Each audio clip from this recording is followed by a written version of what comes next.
दुनिया से डरते थे तो छुप। लगभग 100 लोग काम करते हैं, कार्यकर्ता। हमने सबको कह रखा है कि बेटा कोई तुम्हें गाली दे तो तुम्हें गाली सुनना है, बदले में पलटकर उन्हें गाली नहीं देना। हम यहाँ तुमको हम 100 रुपए ज्यादा पगार देंगे इस बात की कि तुम 5-5, 10-10 गाली एक व्यक्ति की सुनोगे। इस बात के पैसे हम 100 रुपए ज्यादा देंगे। यदि तुम्हें फिर भी ना रहा जाए तो फिर पलट के उन्हें गाली ना दे कि हमें अनिरुद्धाचार्य को गाली दे दो, पर उन्हें गाली मत दो। कोई तुम्हारे साथ गलत करे, तुम्हें गाली दे, तुम्हें अपमानित करे, तुम्हें जलील करे, करने देना, तुम पलट के जवाब ना देना। क्योंकि हम यहाँ सबका सम्मान करने बैठे हैं, हम सबको प्रसन्न करने बैठे हैं। हो सकता है इस भीड़ में कोई एक आदमी ऐसा भी हो जो हमारी व्यवस्थाओं से संतुष्ट ना हो, शायद वो कुछ कमी निकाल के हमें कुछ कह दे। तो यदि 100 लोगों ने हमें अच्छा कहा है, एक आदमी गलत कह रहा है, तो हमें सम्मान से उसकी बात सुन लेना चाहिए और हम कहाँ गलत हैं उस गलती को सुधारने पर समय लगाओ। उससे लड़ने में समय लगाने से कोई फायदा नहीं। जो वो कह रहा है सुनो, गलती हमसे है तो सुधार करो, उससे लड़ाई झगड़ा करने से कोई फायदा नहीं। ये मेरा अपना पर्सनल सिद्धांत है। यहां सारे कार्यकर्ताओं को मैंने ये सिखा रखा है कि कोई को तुम्हें गाली नहीं देना। अब फिर भी किसी का व्यवहार ऐसा हो कि वो किसी को पलट के गाली दे दे, वो उसकी अपनी मानसिकता है। पर मेरी तरफ से तो यही सबको सजेशन दिया जाता है कि सबको हाथ जोड़ के ही बात करनी है, प्यार से बात करनी है, अपमान नहीं करना। कई बार यहाँ पर लोग आते हैं, उनकी तृप्ति नहीं हो पाती, कई बार वो नाराज हो जाते हैं, कोई व्यवस्था अच्छी नहीं लगती, वो गाली देने लग जाते हैं, कुछ लोग नाराज हो जाते हैं।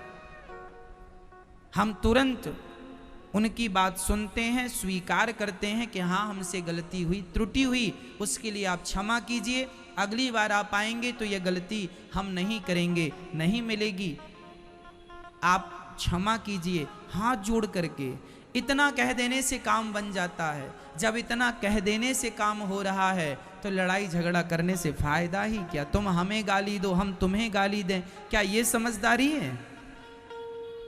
मैं आप सभी से भी अधिकार से कहता हूं, मेरी माँ, आप मेरी माँ हो, आप मेरी बहन हो, आप मेरे भाई हो, आप मेरे अपने हो, मेरे भारतवासी हो, तो मैं आपसे भी अधिकार से कहता हूं कि आप भी ये सिद्धांत बनाओ कि जमाने का अपमान और जमाने की गाली सहन करके आपको अपने लक्ष्य की तरफ आगे बढ़ना है। हम गालियों में उलझ जाएंगे, झगड़े में उलझ जाएंगे, तो जिस लक्ष्य को पाने के लिए निकले थे वो तो धरा का धरा रह जाएगा। इसलिए हमें नहीं उलझना। हमने अपनी क्षमता बढ़ा ली और भगवान श्री कृष्ण ने यदि 100 गालियां श्रवण की, शिशुपाल की, तो हमें भी सिद्धांत बनाना है कि हमें 10-20 गालियां तो सुनना ही सुनना है रोज की। हाँ या ना? आपसे मेरी हाथ जोड़ की विनती है, आप यदि खुशहाल जिंदगी गुजारना चाहती हो मेरी माँ, तो आप भी कुछ गालियां सुनने की आदत बना लो। पति ने गालियां दी, सुन लो हंसते हुए, पत्नी ने गालियां दी, सुन लो हंसते हुए। कब तक जवाब दोगी और क्या होगा तुम्हारे जवाब से? सामने वाला इतना ही समझदार होता तो बेचारा गालियां देता ही क्यों, ये तो सोचो। तो मूर्खों के मुंह लगते क्यों हो? मूर्खों के क्या मुंह लगना? पति गाली दे रहा है तो पत्नी क्या करे? चुपचाप अपने काम करती रहे, जब उसका मुंह बंद हो जाए तब पूछ ले पानी लाऊं कि भोजन लाऊं।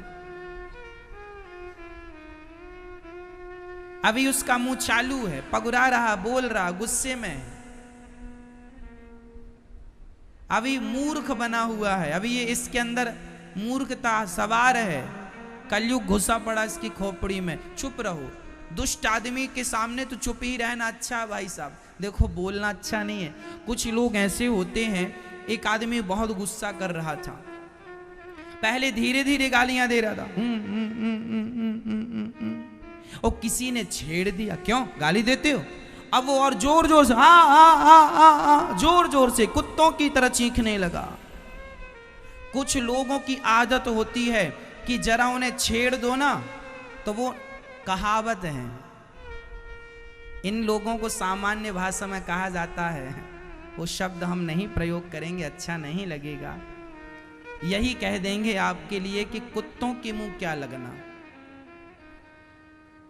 ये इससे भी गया गुजरा शब्द है, पर मैं यहाँ भागवत मन से वो शब्द का प्रयोग नहीं कर सकता।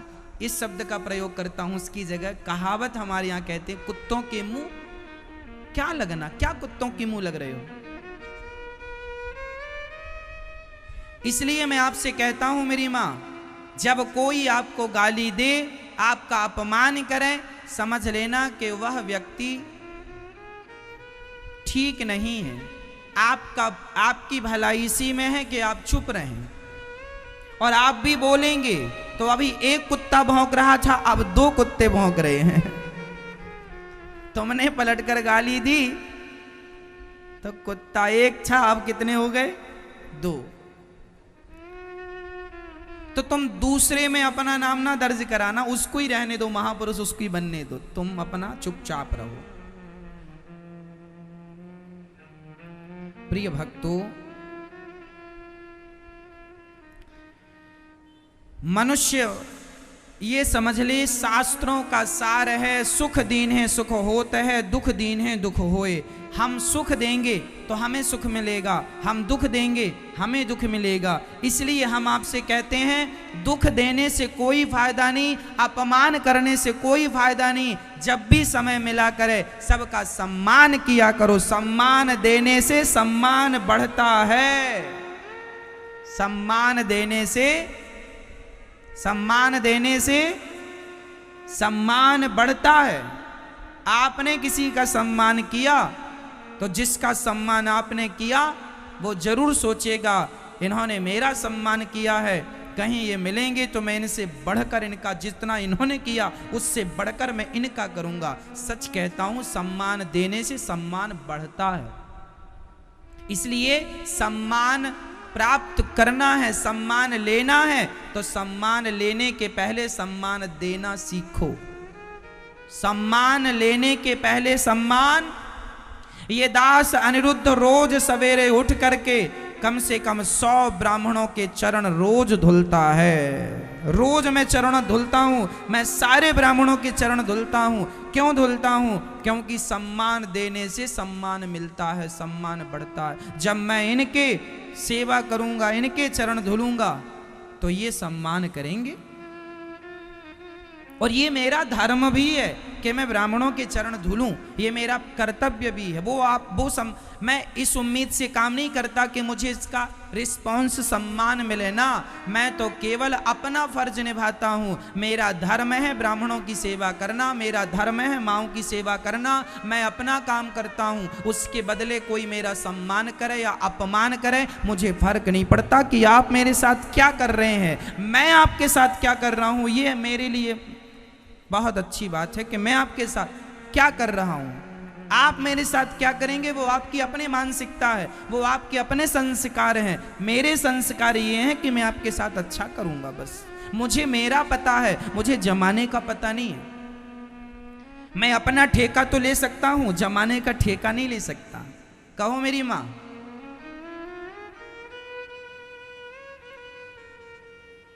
इसलिए अपना अपना ठेका लो।